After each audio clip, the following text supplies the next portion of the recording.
welcome into Texans Today, everybody. I'm your host, Jeremy Chuggs, and coming up on today's show, the Texans' 44-10 win over the Baltimore Ravens just got a little bit sweeter. I'll tell you what I've learned after reviewing some of the tape, after going over that Texans-Ravens Week 5 game, and I'll tell you why we should be very hopeful for the Texans moving forward for the rest of this 2025 NFL season. Before we get going, there's actually a new feature on YouTube called Hypes. So if you love the Texans, if you love this show, help me out and let's get those hypes up on this program. I want to see what it actually does here on YouTube. Maybe we get out to more Texans fans. Maybe, our videos reach more Texans fans across the world. So let's get the hypes up. If you love the Texans, go down and smash that hype button. Just scroll right of the comments section. You can hit that hype and, hey, let's see how hyped Texans fans are after a 44-10 win over the Baltimore Ravens. Now,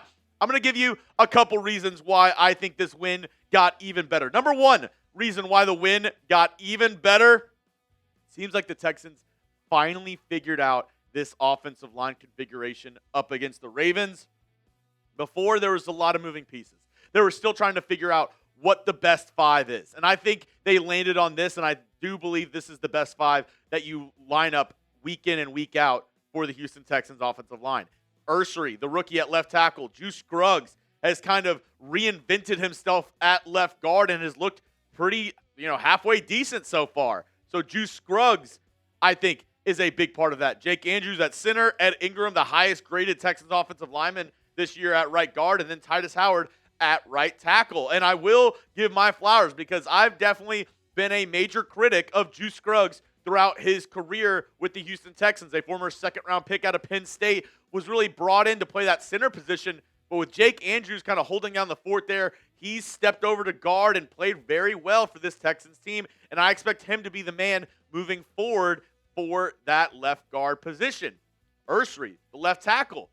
There was no question that he's the guy moving forward, especially after the Texans traded Cam Robinson to the Cleveland Browns. This past week, the PFF grades against the Ravens, run blocking grade, a little bit to be desired at 47.5, but a pass blocking grade of 76.7, one pressure, 0 sacks, and maybe Texans fans, the biggest thing on this graphic that you need to look at, the very bottom line, penalties. 0 penalties up against the Ravens, and that has plagued the Texans. That last year and at the beginning of this year was offensive line penalties. They really cleaned that up this past week. So I'm going to ask you this. Is this Texans offensive line better than it was last year? Give me a yes, give me a no. I'm interested to see what you have to say down below in the comments section. Let me know. Is the offensive line better than it was last season? Talent-wise, no. I still think Laremy Tunsil is better than anybody on this Texans offensive line currently. But as a group, the cohesion and kind of the working towards a bigger goal, not individual guys, I think this offensive line is going to be better than the offensive line last year. You had kind of a disjointed front last season. The offensive line didn't really work together that well, and you saw a ton of penalties from your left tackle in Laremy Tunsil. I think Tunsil right now is a more talented player than Ersery, but if Ersery can hold it down, and obviously on that rookie deal, that helps you out a little bit moving forward as well. I like where this O-line is headed. Are they better than last year? I think they're moving in that right direction. All right, let's go into reason number 2, why this win is getting even sweeter. CJ Stroud, he's starting to get into a rhythm. We're starting to see the CJ of old. Look at his stats up against the Ravens.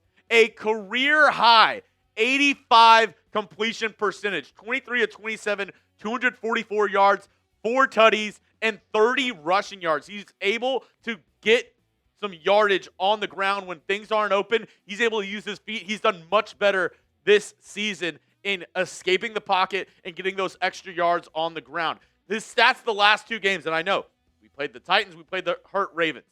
But look at these numbers.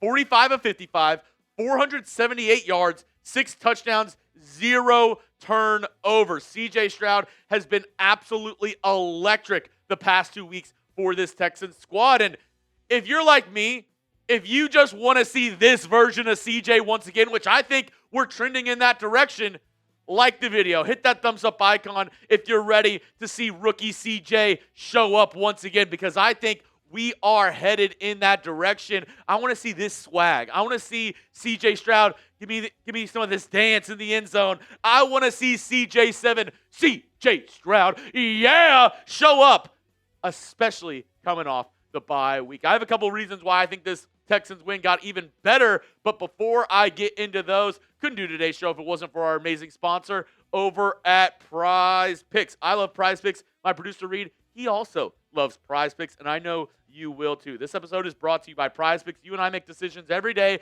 but on PrizePicks, being right can get you paid. Don't miss any of the excitement this season on PrizePicks, where it's good to be right. Super simple. All you do is pick more or less on 2 to 6 player stat projections. If you get your picks right, you can cash in and win up to 2,000 times your money. Obviously, bye week, but it's not just football. They have baseball, they have hockey, they have racing, they also have basketball. And if you want to look at my season-long projections, my lineup for the basketball season, well, here it is. Cooper Flagg, the number 1 overall pick this past year, 16.7 points. I think he'll go more than that. I expect a lot from Flagg in Dallas this year. Our boy Alperen Şengün, 11 rebounds per game. I think he's going to dominate this year. If you saw him over across the pond in Europe playing this offseason, he is on a tear. And then, obviously, former Houston legend James Harden. I still think he's working in L.A. 22 points per game. Give me the more on that as well. You can use my lineup or go ahead and make your own. PrizePicks is the best way to win real money this football season or basketball season. All it takes is 60 seconds to turn your sports opinions into real money all season long. So go ahead, download the PrizePicks app today and use code CLNS to get $50 in lineups after you play your first $5 lineup. That's code CLNS to get $50 in lineups after you play your first $5 lineup. PrizePicks, it's good to be right.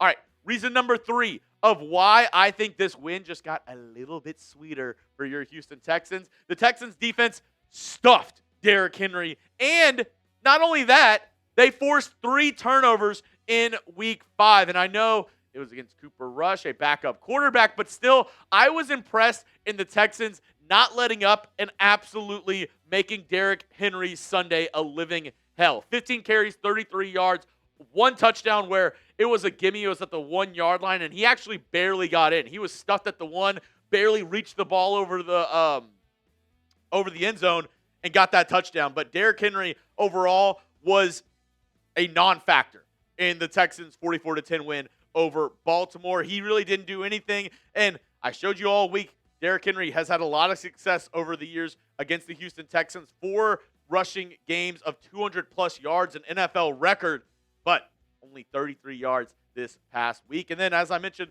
the Texans getting some turnovers. Jalen Petrie, 2 picks, 1 in the third, 1 in the fourth quarter. He's actually tied for the league. I actually think he's actually now second in the NFL in terms of interceptions. He got 2 this past weekend, and then Kamari Lassiter getting his first one of the year in the fourth quarter. I think the Texans defense going in the right direction, and also I think the change from D'Amico Ryans being the play caller to letting the defensive coordinator Matt Burke take the play calling duties has really helped this Texans team evolve. It lets D'Amico Ryans focus a little bit more on the offense, more on special teams, the overall game plan altogether, rather than just focusing on the defense, where DC Matt Burke, I mean, he's done a fantastic job. 10 points in 2 weeks. Yeah, I'll take that every single day of the week and twice on Sundays. All right, number 4, why this win got even better. The Texans closed the gap just a little bit in that AFC South divisional race, and they needed a win desperately, especially after looking at that Monday night game yesterday. The Colts and Jags are both 4-1. The Colts throttled the Raiders. The Jags, they eked out a close win up against the Kansas City Chiefs on Monday Night Football. And the Texans are sitting there at 2-3. If they would have been 1-4, I think your chances would have been done. I don't think there would be any opportunity for this team to climb back in this AFC South race. I was looking at it. The Colts actually have the 7th hardest schedule remaining in the entire National Football League. The Jags, they have a tough schedule as well. So if the Texans can stack some wins here a little bit, they could get right back in it, only a couple games back of the division lead in the AFC South. And the last reason why this win is so sweet, even better, this win instilled some hope, some belief in Texans fans. Because if they would have lost, I think the majority of the fan base would have been out on the season. They would have been looking at mock drafts. They would have been ready for the 2026 season, the offseason. They would have been in offseason mode.